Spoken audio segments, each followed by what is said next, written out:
right. We are still in the Harlem 411 Friday afternoon, Friday evening free ride. And we were just having a little astral travel there. That's right. Yes, we were.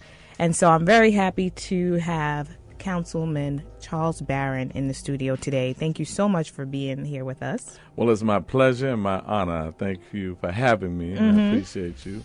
Keep up the good work. You know, you do some good work, and I know we had a couple of interviews already. Yep. And you know how to bring it. You know how to bring it real. Awesome. And I have Haja here with me because, you know, Haja always tries to escape after the first segment. He does his thing, and then he, tries to ease out the door. So I glued him to his seat today. He can't go anywhere. And, of course, we have the young people from Manhattan Neighborhood Network here in the building, so we are working it out this Friday afternoon. So we're just going to jump right in. Tomorrow, you're working very hard for an event, and it's interesting because we kind of forget about our burials. We forget about a lot of our past, and we think about the elections, we think about things that happened, but we don't go back and remember a lot of the work that was done by people before us, work that was done by our ancestors. So tell us about tomorrow's event and how that's important for our future. Well, you know, history is very, very important. If you can't locate yourself in history and find out who you are, where you came from, it's going to be very, very difficult for you to determine where you're going and what time it is right now. So when I was doing some research on East New York, my beloved East New York and the People's Republic of Brooklyn, I went way back and I found that there was actually an African burial ground right where there's a library in East New York on the New Lots Skank corner there. Matter of fact, it's a whole square. It's Skank, Barbie, Livonia, and New Lots. That whole square, they actually built over our ancestors. Wow. And, you know, what really burns me up is that we built, black people, our enslaved African ancestors built East New York, built all of Brooklyn. Right. When the Dutch came in 1670s up in East New York, it was called New Lots at that time. And they had these families. You know, people cannot visualize all of New York City. Even when they came into Manhattan, it was nothing but forests. And our people, the Sawmill Parkway, that was a colonial sawmill where we cut down the trees, built their homes. Wow. We paved the roads, we built the bridges. Black people, African people did that. Dredged the harbors. Right. And even they didn't know how to really work their land the way Africans knew how to do it. And we were able to help them produce products on their land so that the agricultural economy that was here first blossomed. That's how this place became rich. And the most powerful place on the planet was right here. And our ancestors did that. Only to be raped, murdered, slaughtered, tortured. And so I want to go back and have our people claim that. We're going to reclaim it. Right now it's Skank Park.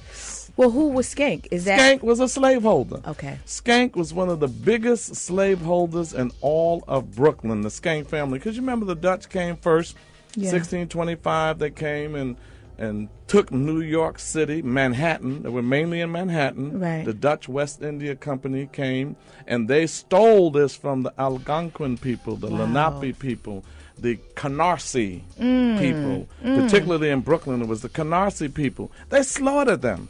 Their policy, the Dutch and then the English in 1664, their policy was for the Indians, reduction, reduce their population, eliminate.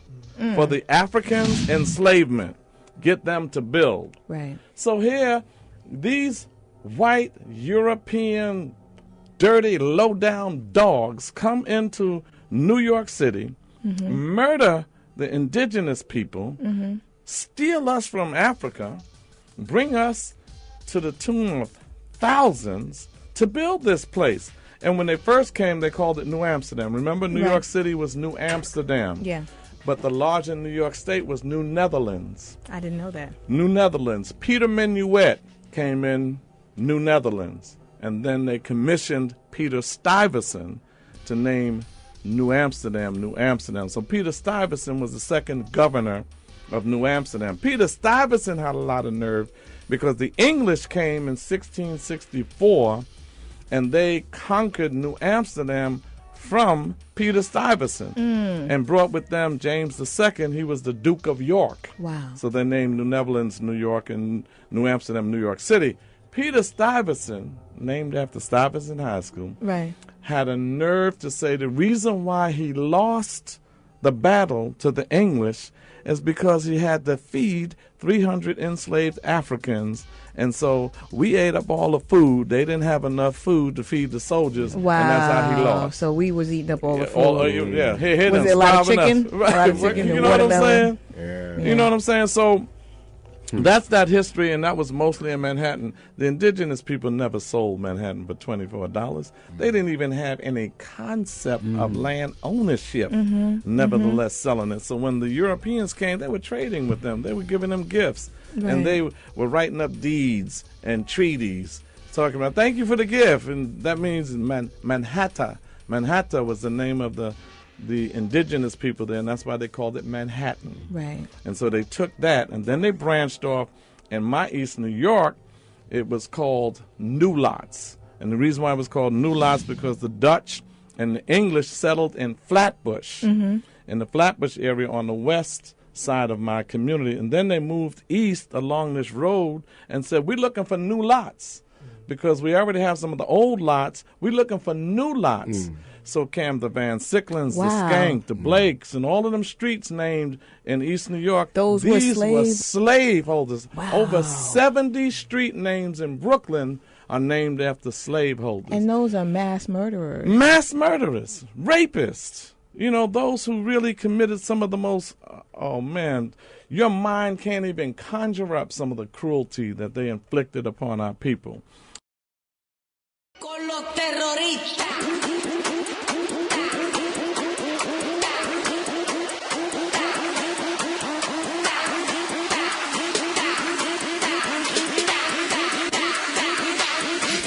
Harlem Shake.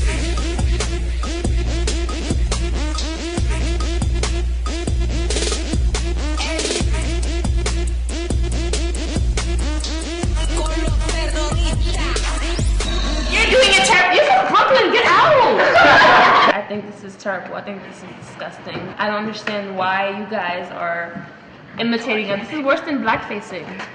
This is ridiculous. Why are you guys disrespecting Harlem? Why? And wasn't this made in like Ethiopia?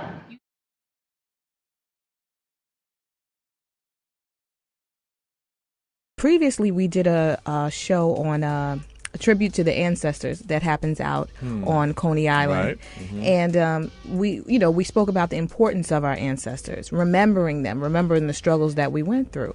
So if we are, we're very proud that we have a black president and that whole thing, and I'm not, getting into any of that on whose side or who's not or whatever, but the idea is there is a man of color in the White House. Then we to remember our ancestors before we even get to that point. Before we even start talking about who's in the White House, we need to remember how we got here. That's right. And the story, the information that you're given, one of the callers just asked, where did you get this information? Because this is not stuff that you hear about on a regular basis. No, fortunately for me as a city council member, they came to my office, some developers, to build a apartment building right across the street. And I always tell people, if you're going to excavate in that area, I need you to consult with an archaeologist and find out what's down there. Wow. So I made them stop the building. I made them stop the excavation, getting an archaeologist in there. And they said, you're correct, Councilman, it was a burial ground in this area. It was across the street. And any areas in there now, they already built things over them. This is really interesting because I sit on the planning board for the Bronx, which is Community Board 3. And so the last meeting that we had, I was a little rude. But basically, developers are always coming into the area that I live in. I live in the South Bronx, and they put in like a lot of mental health halfway houses, and we're like, we're saturated with that here. Think of something else. Yeah, not that I have anything against those things, but it's enough in one neighborhood. Right. So when they're coming in with these ideas and developing and doing all this stuff, nobody ever thinks that there may be burial grounds. So like Haji, you asked how many of these are in the city. There may be a lot of them them that they're coming in contact with, but nobody's going to say anything. But you know what you do if you read the history of New York City, because what I did do is I started to do some research and I found some books on the history of East New York, and there's a interesting book called Brooklyn by Name, and it has all of the street names for all of the neighborhoods in Brooklyn and a little history on who these people are. Wow. You know, Herzl Street in Brownsville. Right. Herzl Street. That's Theodore Herzl, the Zionist, the father of Zionism. Wow. He came to the area known as Brownsville now. It was a guy by the name of Charles S. Brown. They named Brownsville after him. He settled there. Herzl came, and 70% of Brownsville was Jewish. So Herzl wanted to do the same thing they're doing in Israel. They wanted to find a homeland, a place for Jews who were spread throughout Europe to come and have a homeland. He was going to have them come to Brownsville. And so if you go in Brownsville right now, you'll go to Herzl Street. Yeah. Herzl Street, whatever his name is, something like that. Right. But where are our names? Who were these mighty Africans who built East New York? Right. And that's what I'm going to find out more about. I love and it. You know what I love about history? History is not just about dates and personalities and events. History tells you what is possible. History teaches you what is possible. So if it's possible for your ancestors to come here in a strange land and cultivate this entire, the whole of America was built by our people. This is just New York. And people need to understand New York was a slave state. They say New York abolished slavery in 1827. But you know what they did? Even though they give themselves that date of the abolishment of slavery in New York City, this is what they did. In 1799, there was a lot of pressure on them because, we didn't take this stuff sitting down. 1712, some black people rose up and killed whites who were enslaving them. And, of course, the retaliation was severe. Right. But there was a lot of resistance to slavery. There was rebellions, insurrections. Nat Turner, was Harriet Tubman and doing her escape, and Gabriel Prosser, then Mark Vesey and their big plans for insurrection. We didn't take this sitting down. As a matter of fact, when we even left the shores of Africa, before we left, people don't understand where the word factory comes from. Working in factories right on the shores of Africa, the door of no return. Yeah. Those were the middleman that went and captured Africans was called the factor. Wow. It is the slave traders that came with the boats from Europe to get the enslaved Africans from the factor, the middleman. So the middleman kept us held in factories. Wow. And they call them slave castles, too. You might know them more by slave castles. Right, you can look that up. Right, yes. they look up slave castles were factories. So then the middleman then sold us to the slave traders that came, and then they brought us first to the Caribbean, broke us in, and then some to South America, Brazil, and other places, and then to the Americas. Every time you hear about young people being murdered, either by police or by racist vigilantes, you have people who say okay, maybe what happened there is wrong, but these youth are no good, they can't be about nothing, well, I'm here to say, you're wrong. Yes, they can.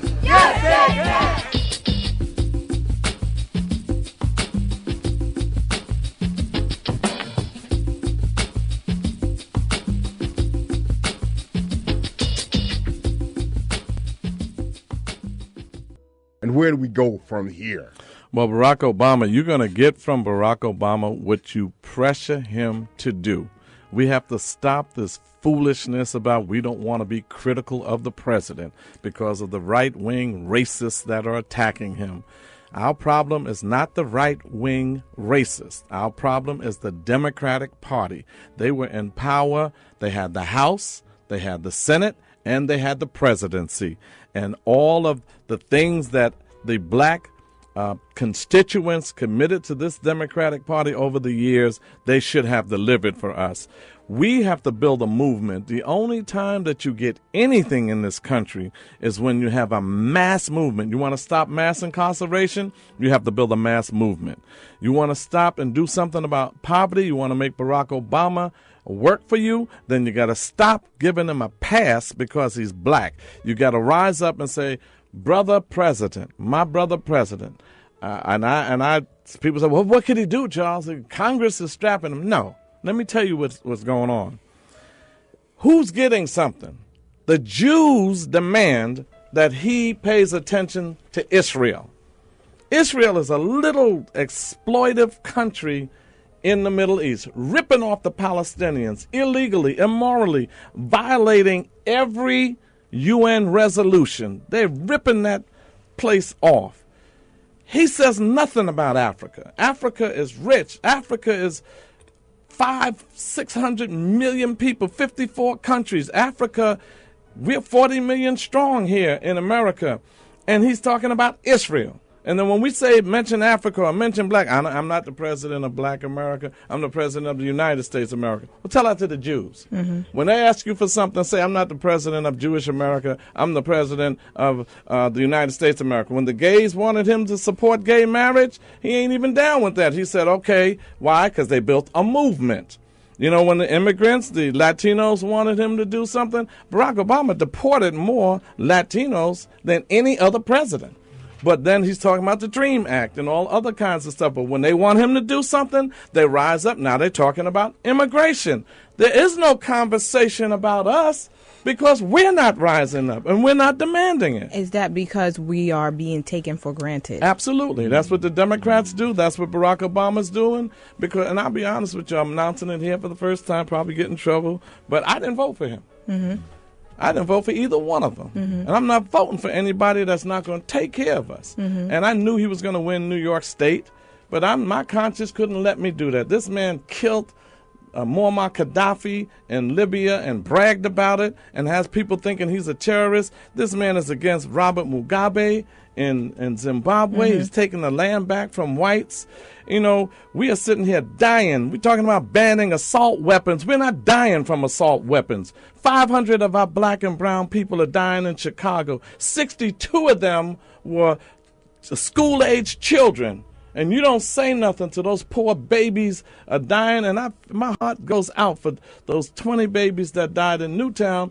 But what about Chicago? Okay. What about our communities? So I need to really break this down. We have a half an hour. Moving back, you saying that we don't rise up, and Hakeem Jeffries, right? He ran against you for the Congress seat, and he's also a black person. But now, what can we do, because we are very divided as a people. We are, and it's great to have different opinions about things. It's great to have different avenues and we can all attack things in different ways. But as a people, we are separated. So when a certain group of people says, well, you know what, I feel better than this group of people, but they're the same people, then what do? Because like you said, when you have certain groups like Jews or Latinos and they can come together, they don't have that divisive whatever it is. Yes, they do. Oh, okay. They're divided. You want to see a war?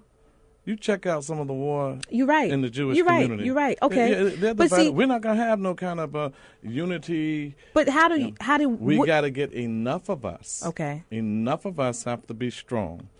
You see what they did? You wonder why never in the history of New York State politics has there ever been an alignment of power to stop one person, Charles Barron, from going to Congress. It wasn't even about Hakeem Jeffries. He was irrelevant. Most people didn't even know him. Mm-hmm. No, right. It was to stop Charles Barron. Mm-hmm. The president took a picture with him. Mm-hmm. The governor did. I reduced the governor to robocalls to call for him. Mm-hmm. The 2 U.S. senators, all of the Democratic National Committee and local committee in New York supported him. the Jews got hysterical. Koch, Dov Hykins, they had a press conference on Sunday with 13 Jewish leaders, Congressman Nadler, Koch, all of them. Every white newspaper endorsed him. We're talking about a little congressional seat in Brooklyn. Everyone endorsed him. 13 unions supported him. Most of them didn't even know his name, never heard of him. Okay. The point I'm trying to make, it was to stop Charles That's Barron. what I was going to say. Why? And why? Why? That's a good question. That's an excellent question. What was I going to do? 435 members of the House of Representatives, right? Yeah. Some say 438 if you take the representatives from Washington, D.C. 435. The Republicans control the House, correct? Yeah. What was Charles Barron going to do to stop them from doing anything in the House? The reason why they wanted to stop me is because of what we represent. The thought, the idea that there's still somebody talking black power. Right. There's still somebody who's going to talk about black history. Right. There's still somebody not afraid to talk about race. Jeffries is a go along, get along, non-threatening. He's gonna probably wear a yarmulke before he'll put on a kufi. He's gonna owe the Jews because they supported him so much. He had $2 million and $1.2 million of his. The last week of the campaign, Jews came in with money from all over the country For him. So $400,000 to stop me. I only had $100,000. So this is kind of like somebody like Dennis Walcott, who sits in the seat, and they represent something. Right. You got to look out. I'm sorry for cutting you. No, it's good. Go ahead. You got to look out for black faces in high places that have the same policies. And this is very important for people to understand, because not everybody's listening to WHCR, unfortunately, and not everybody's listening to WBAI. Did you see WBAI over there? Yes, I see. Know. How great. exciting! Yes. Not everybody's listening to us or Manhattan Neighborhood Network. They're not doing that. So they're getting the main media, and they're saying, okay, well, he's an African American person and he has beautiful children and he represents me and he's going to talk about education, and that's great, and I'm really happy. Right. But when you have someone who is going to open up a street and do excavation to see if our ancestors are buried underneath there, that opens up a whole different thing when you can say, listen, Skank Street was a slave owner. Right. Every time you say that, you're invoking that energy of that slave owner. Go ahead. No, go ahead. So it's very important for us to begin to really, and I'm talking to our listeners, it's very important for all of us, even if you don't agree with anything you heard or you don't understand anything, because there's a lot of things that go with my head as I'm sitting here listening to you. But we have to do our research. And so it's really important for us not to fall victim of the media. I'll give them something they can agree with me on. There's no way that they can disagree with this. You can have some issues with my style, how strong I talk, or my blackness and radicalness. I am a proud black elected revolutionary. I believe capitalism and racism are the twin demons, and they need to go. I think socialism would be a better system. You could disagree with all of that. Here's what you can't disagree with.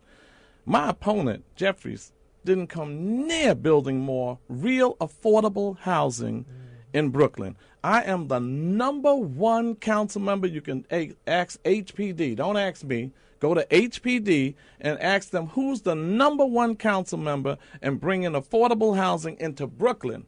Charles Barron. I'm the #1 council member in renovating parks. $17.5 million. Charles Barron. I'm #1 in bringing 2 new $80 million schools in East New York. Charles Barron. I fought for a workforce development program, went to Bloomberg and Gifford Miller and got over $30 million for a workforce development program that got 6,000 jobs for people in black and Latino neighborhoods. I was the chair of the higher education for 8 years, CUNY. $2.5 million for a black male initiative. That's out of my efforts. Charles Barron. And if I'm tripping and bragging, you're daggone right. Because forget all of the black stuff. That's too heavy for you? My politics is too deep for you? Well, how about some of the fundamental things in life? I kept 4 daycare centers from closing in my district because of my mouth and my organizing abilities. They tried to shut down 2 senior centers, kept it open. PS 114, they wanted to phase it out. You know how hard is it to get a school off the phase out list? We did it in East New York. Yeah, that is really I hard. can go on and on and on. So if you can't handle the ideology, the philosophy, the history, the blackness, well, how about pragmatics? How do you go with a person who is just out there for 5 years, my opponent was? I've been out here for 40 years, 62 years young, doing all of this work, accomplishing all of this thing. East New York is on the rise, and they get behind him because they don't want anyone that's going to be free, unbossed, unbought, unafraid to speak truth to power and step to them when they need to be stepped to. They want go along, get along, sell out, Uncle Tom's, Ain't Your Mama's, because those are the people that maintain the status quo. People ask what the president's going to do. He ain't going to do a whole lot for us. I mean, unless we rise up and do some serious stuff. You know why? Because our power, if you look at how this government is laid out, it's a bicameral body on the congressional level. You have a House and you have a Senate. There are 435 members of the House and only 43 blacks. Right. There's 100 senators, only one black, a little Uncle Tom that the Republicans got elected. One black out of 100 senators. You're not getting anything on that level unless there's a revolution. Right. On a state level, there's 150 members of the state assembly, maybe 50 blacks, Latinos, and Asians, 100 whites. On the Senate side, there's 62, 63 senators, and there's only 15 people of color. But on the city council level, and this is what burns me up. On the city council level, it's a unicameral body. You don't have to go to a House and Senate. It's one body. There's 51 members of New York's city council. 27 are people of color, 14 blacks, 11 Latinos, 2 Asians, 24 whites. Whites are the minorities. Whites are the minorities in New York City. There's 62% of New York City is black, Latino, and Asian. 56% of the people who voted in the election, black, Latino, and Asian. If you look at city councils across this country, that's where we're the majority. Thank you for stopping in. Another edition of Harlem 411. So much for listening, for joining us. If you heard anything you like or you missed it, go to harlem411.com for the archive, and we out of here. All right, man. And there's a lot of young people. I'd like to introduce y'all to A.T. Mitchell, Andre Mitchell, and Man Up. There are young people in my neighborhood. They are handling their business. You know, we focus on the young people that are not doing things and doing negative things, but there are a lot of positive young